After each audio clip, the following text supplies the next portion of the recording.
Hello students, नमस्कार। विकास Bansal academy के इस ऑफिशियल यूट्यूब चैनल में आप सभी का हार्दिक अभिनंदन। आज है 18 मई 2020। आज की इस वीडियो में 18 मई के जितने भी करंट अफेयर्स हैं उन पर चर्चा करेंगे। इनके रिगार्डिंग कुछ और क्वेश्चंस बनेंगे, उनको डिस्कस करेंगे। और आप सभी स्टूडेंट से कुछ क्वेश्चंस पूछे जाएंगे वीडियो के दौरान। आप सभी ने उनके जवाब कमेंट बॉक्स में देने हैं। आइए शुरू करते हैं। पहला क्वेश्चन कि when celebrate international museum day. Students, आज 18 मई है और 18 मई को हर साल एक डे सेलिब्रेट किया जाता है, इंटरनेशनल म्यूजियम डे। क्वेश्चन आया आपको, इंटरनेशनल म्यूजियम डे कब मनाया जाता है? 18 मई को मनाया जाता है। और 2020 का इसका थीम पूछे आपको, आपने बताना है museums for equality, diversity and inclusion. Question आया आपको कि इंटरनेशनल म्यूजियम डे का थीम तो museum for equality, diversity and inclusion, और इसको सेलिब्रेट किया जाता है इंटरनेशनल काउंसिल ऑफ म्यूजियम्स के द्वारा। एक काउंसिल बना हुआ है इंटरनेशनल काउंसिल ऑफ म्यूजियम्स, और इसका हेडक्वार्टर है पेरिस के अंदर। पेरिस फ्रांस की कैपिटल है और इसकी स्थापना जो है 1946 में हुई थी। क्वेश्चन आ सकता है, इंटरनेशनल काउंसिल ऑफ म्यूजियम की स्थापना 1946 में हुई। अब क्वेश्चन आए, वर्ल्ड का सबसे जो बड़ा म्यूजियम है उसका क्या नाम है? आपने बताना है लोवरे म्यूजियम। ठीक है, लोवरे जो म्यूजियम है ये वर्ल्ड का सबसे बड़ा आर्ट म्यूजियम है और ये पेरिस फ्रांस के अंदर है। और इंडिया का सबसे बड़ा म्यूजियम इंडियन म्यूजियम है जो कि कोलकाता में है। क्वेश्चन आए, इंडिया का सबसे बड़ा म्यूजियम आपने बताना है इंडियन म्यूजियम, और वर्ल्ड का सबसे बड़ा आपने बताना है लोवरे जो म्यूजियम है ये वर्ल्ड का सबसे बड़ा है और ये पेरिस फ्रांस में है। आप सभी ने बताना है फ्रांस के प्रेसिडेंट कौन है। आपने कमेंट बॉक्स में लिखना है कि फ्रांस के जो प्रेसिडेंट है उनका क्या नाम है। क्वेश्चन नंबर 2 पे आते हैं students. Rahul Dev has become first Hindu pilot in air force in which country. Rahul Dev एक देश के अंदर एयरफोर्स में फाइटर पायलट बनने वाले पहले हिंदू बन गए हैं और ये बने हैं पाकिस्तान के अंदर। क्वेश्चन आया आपको कि पाकिस्तान के एयरफोर्स में बनने वाले पहले हिंदू जो फाइटर पायलट है उनका नाम तो आपने बताना है राहुल राहुल देव। और पाकिस्तान की कैपिटल इस्लामाबाद है और करेंसी यहाँ की रुपया है। अब क्वेश्चन आए कि पाकिस्तान में पहली महिला जो फाइटर पायलट थी उसका क्या नाम था? तो आपने बताना आयशा फारूक। आयशा फारूक वो पहली महिला जो पाकिस्तान के एयरफोर्स में पहली महिला पायलट बनी थी। अब आप सभी स्टूडेंट्स ने बताना है कि इंडियन एयरफोर्स के अंदर जो पहली महिला फाइटर जो पायलट थी उसका क्या नाम है, ये आपने बताना है। और साथ में ये भी मेंशन करना है इंडियन एयरफोर्स डे कब मनाया जाता है हर साल। तो राहुल देव बने हैं पाकिस्तान की एयरफोर्स में पहले हिंदू फाइटर पायलट। आंसर आएगा पाकिस्तान। क्वेश्चन नंबर 3 पे आइए। When celebrate World Telecommunication and Information Society Day. Very important question students. देखिए म्यूजियम डे भी बड़ा इंपॉर्टेंट है और World Telecommunication and Information Society Day हर साल 17 मई को सेलिब्रेट किया जाता है। स्टूडेंट्स, आप सभी को पता होगा इंटरनेशनल टेलीकम्युनिकेशन यूनियन, या कह सकते हैं कि जो पहला टेलीग्राफ कन्वेंशन थी उसको साइन किया गया था 17 मई 1865 को, और ये साइन हुआ था पेरिस के अंदर जो कि फ्रांस की कैपिटल है। लेकिन आज के समय में इंटरनेशनल टेलीकम्युनिकेशन जो यूनियन है इसका हेडक्वार्टर जिनेवा जो कि स्विट्जरलैंड के अंदर है। इसका हेडक्वार्टर जिनेवा में है जो कि स्विट्जरलैंड में है। और इसके सेक्रेटरी जो जनरल है यानी सबसे बड़े अधिकारी जो इंटरनेशनल टेलीकम्युनिकेशन यूनियन के हैं उनका नाम है हाओलिन झाओ। क्वेश्चन आया आपको, इंटरनेशनल टेलीकम्युनिकेशन यूनियन के सबसे बड़े अधिकारी आपने बताना है सेक्रेटरी जनरल, और उनका नाम होलिन झाओ है। और 2020 का थीम पूछे आपने बताना है कनेक्ट 2030। क्वेश्चन आया आपको इंटरनेशनल टेलीकम्युनिकेशन यूनियन 2020 का थीम तो आपने बताना है कनेक्ट 2030। क्वेश्चन नंबर 4 पे आइए।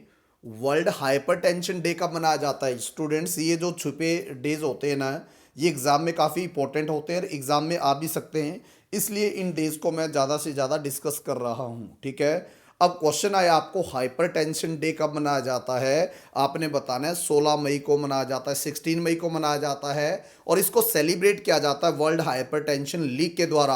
और हाइपरटेंशन जो है हार्ट अटैक के अंदर एक बहुत बड़ी समस्या बनती है। हार्ट अटैक आने का जो सबसे बड़ा जो रीज़न होता है हाइपरटेंशन, या ब्लड प्रेशर होता है। और 2020 का इसका थीम पूछे आपको वर्ल्ड हाइपरटेंशन डे का, आपने बताना है major your blood pressure, control it and live longer. Question आया आपको वर्ल्ड हाइपरटेंशन डे का थीम, तो बड़े अच्छे से बताना है major your blood pressure, control it, live longer. Question number 4 पे आते हैं। गोल स्टूडेंट्स, ये काफ़ी पुराना इनिशिएटिव लॉन्च किया गया था फेसबुक की सहायता से और ये आज भी चर्चा में है। गोल का मतलब गोइंग ऑनलाइन एज लीडर्स। और इस प्रोग्राम के तहत जो ट्राइबल जो जनता है या ट्राइबल्स लोग हैं उनको डिजिटल स्किल किया जाएगा, डिजिटली स्किल किया जाएगा ताकि वो अपना काम धंधा चला सके। क्वेश्चन है आपको गोल जो है इसका मतलब going online as leaders, program for digital skilling of tribal youth. और इसको लॉन्च किसके द्वारा किया गया है, आप सभी को पता है कि ट्राइबल के लिए है तो ट्राइबल अफेयर मिनिस्टर ही लॉन्च करेंगे और इंडिया के ट्राइबल अफेयर मिनिस्टर का नाम है अर्जुन मुंडा। क्वेश्चन आया आपको इंडिया के ट्राइबल अफेयर मिनिस्टर, आपने बताना है अर्जुन मुंडा और इनकी कॉन्स्टिट्यूंसी आपने कमेंट बॉक्स में लिखनी है। आपको अर्जुन मुंडा की जो कॉन्स्टिट्यूंसी है इसको लिखना है कमेंट बॉक्स के अंदर। और गोल यानी going online as leaders. Question number 6 पे आइए सारे। Which country becomes first corona free in Europe.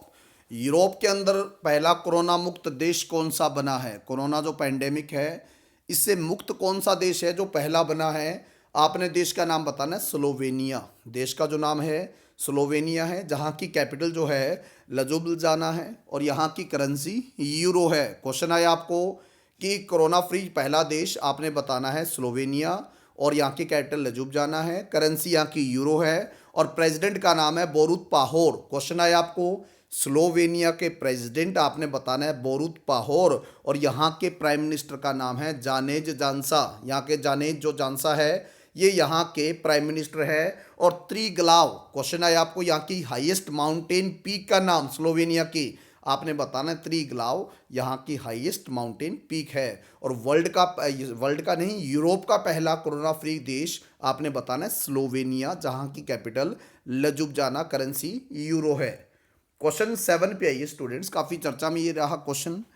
Anjum Moudgil जिनको रिकमेंड किया गया है इनकी जो शूटिंग स्पोर्ट्स एसोसिएशन इनके द्वारा कि इनको राजीव गांधी खेल रत्न अवार्ड दिया जाए। देखिए इनको नॉमिनेट करना अलग बात है लेकिन अभी इनको फाइनल डिक्लेयर नहीं किया गया, सिर्फ रिकमेंड किया गया है। क्वेश्चन है आपको अंजुम मुदगिल किस खेल के खिलाड़ी है, आपने बताना है शूटिंग की, जिनको राजीव गांधी खेल रत्न अवार्ड के लिए रिकमेंड किया गया है जो शूटिंग स्पोर्ट्स एसोसिएशन इंडिया की उनके द्वारा। तो अंजुम मुदगिल खिलाड़ी है शूटिंग। क्वेश्चन नंबर 8 पे आइए। किस स्टेट ने लॉन्च किया है मिशन ग्रैंड केयर। देखिए मिशन ग्रैंड केयर में क्या है कि जो ओल्ड एज पीपल है उनकी सेफ्टी के लिए गाइडलाइंस जारी की जाएगी और इसको लॉन्च किया है केरला ने। क्वेश्चन है आपको कि किस स्टेट ने मिशन ग्रैंड केयर लॉन्च किया है, आपने स्टेट का नाम बताना है केरला, जहां की कैपिटल तिरुवनंतपुरम है और यहां के सीएम पिनाराय विजयन है। और अगर क्वेश्चन है यहाँ के गवर्नर, आपने कमेंट बॉक्स में लिखने यहाँ के गवर्नर कौन है। क्वेश्चन नंबर 9 पे आइए। Central government has launch rice export promotion forum. देखिए REPF लॉन्च किया है भारत सरकार ने to promote rice export under APEDA। Where is the headquarter of APEDA, पहले तो जानिए APED है क्या। देखिए agricultural and processed food products export development authority, जो भी एग्रीकल्चरल प्रोडक्ट है उनको एक्सपोर्ट प्रमोशन का काम करता है। यानी एक्सपोर्ट का मतलब होता है निर्यात करना और उसको प्रमोट करने का काम करता है APEDA। इन्होंने एक फोरम बनाया है जिसका नाम है राइस एक्सपोर्ट प्रमोशन फोरम, ताकि राइस की जितनी भी क्वालिटीज़ है ज़्यादा से ज़्यादा उनको प्रमोट किया जाए। और APED का हेडक्वार्टर जो है वो आपने बताना है न्यू दिल्ली। अब स्टूडेंट जानिए क्वेश्चन, APEDA जो है ये वर्क करता है Ministry of commerce and industry के अंडर, क्योंकि इनका मेन कार्य क्या है कि ज़्यादा से ज़्यादा प्रमोशन करना एग्रीकल्चरल प्रोडक्ट का। अब देखिए इसकी स्थापना जो हुई थी APEDA की, ये हुई थी 1986 में और इसका हेडक्वार्टर है न्यू दिल्ली के अंदर। और ये काम करता है Ministry of commerce and industry के अंदर। और इनका मेन काम क्या है, responsible for the export promotion of agricultural products, उनके प्रमोशन का काम करता है। और इंडिया के industry and commerce and industry जो मिनिस्टर है उनका नाम है पीयूष गोयल। क्वेश्चन आया आपको, इंडिया के कॉमर्स एंड इंडस्ट्री मिनिस्टर का नाम आपने बताना है पीयूष गोयल। अब आप सभी ने कमेंट बॉक्स में लिखना है पीयूष गोयल की कॉन्स्टिट्यूंसी कौन सी है, पीयूष गोयल जो है इनकी कॉन्स्टिट्यूंसी कौन सी है। क्वेश्चन नंबर 10 पे आइए, where is the headquarter of National Centre for Disease Control. देखिए National Centre for Disease Control का मुख्य कार्य क्या है कि भारत में कोई भी बीमारी फैलती है उसको कंट्रोल करने का कार्य national Centre for Disease control करता है। और पहले इसका नाम था national institute of communicable disease, यानी इनका जो पहले नाम था national institute of communicable disease था। और इसके हेड जो है इस टाइम डॉक्टर सुजीत कुमार सिंह है। इसके हेड का नाम पूछे आपको, डॉक्टर सुजीत कुमार सिंह है। और ये वर्क करता है Ministry of Health and Family Welfare. और Union Minister of Family and Health जो है आपने बताना है डॉक्टर हर्षवर्धन सिंह। अब आपको दो क्वेश्चन और आ सकते हैं स्टूडेंट्स। इंडिया के minister of state health and Family welfare एक यूनियन मिनिस्टर होता है और यूनियन मिनिस्टर फॉर स्टेट भी होता है। तो यूनियन मिनिस्टर फॉर स्टेट जो है हेल्थ एंड फैमिली वेलफेयर दो है, एक का नाम अनुप्रिया पटेल है और सेकंड का नाम है फग्गन सिंह कुलस्ते। क्वेश्चन है फग्गन सिंह कुलस्ते आपने बताना है union health and Family welfare minister state के हैं। और ये जो अनुप्रिया पटेल है ये भी minister of state health and Family welfare है। तो क्वेश्चन आया आपको कि national Centre for Disease control कहाँ पे है, आपने बताना है न्यू दिल्ली। और पहले इसका क्या नाम था, national institute of communicable disease. और ये काम क्या करता है कि भारत में जो भी बीमारी फैलती है उसको कंट्रोल करने का काम करता है। क्वेश्चन नंबर 11 पे आइए, टोडा एम्ब्रॉयडरी जिसको पुखोर के नाम से जाना जाता है काफ़ी न्यूज़ में है और ये किस स्टेट से बिलोंग करती है। जैसे स्टूडेंट्स एम्ब्रॉयडरी अगर बात करें चिकन कारी एम्ब्रॉयडरी है ये लखनऊ की, उसी प्रकार ये टोडा एम्ब्रॉयडरी है। टोडा एक ट्राइब है या कह सकते एक लैंग्वेज है, कुछ लोग हैं और ये रहते हैं नीलगिरी की पहाड़ियों पे जो कि तमिलनाडु में है। और इसको जीआई टैग भी मिला है, टोडा एम्ब्रॉयडरी को जोग्राफिकल इंडिकेशन टैग भी मिला हुआ है और ये बिलोंग करती है तमिलनाडु। चर्चा में क्यों है, क्योंकि कोविड-19 के चलते इन्होंने जो फेस मास्क जो है या जो इन्होंने जो बनाए हैं वो काफ़ी चर्चा में है, इसलिए टोडा एम्ब्रॉयडरी का क्वेश्चन आ सकता है। आपने बताना है तमिलनाडु। और ये टोडा एक लैंग्वेज है। देखिए in the Toda language it is called पोहोर, इसको पोहोर कहा जाता है। एंड ट्रेडिशनल ड्रेस इज़ पुटुकुली, ये जो इनकी ट्रेडिशनल ड्रेस है इसको पुटुकुली कहा जाता है। इसको जोग्राफिकल इंडिकेशन टैग मिला है। और Toda artisans belong to Nilgiris hills of southern India और मेनली ये पाए जाते हैं तमिलनाडु में। तो क्वेश्चन है टोडा एम्ब्रॉयडरी आपने बताना है नीलगिरी की पहाड़ियों पर रहने वाले लोगों के द्वारा ये एम्ब्रॉयडरी की जाती है और ये मुख्यतः पाए जाते हैं तमिलनाडु के अंदर।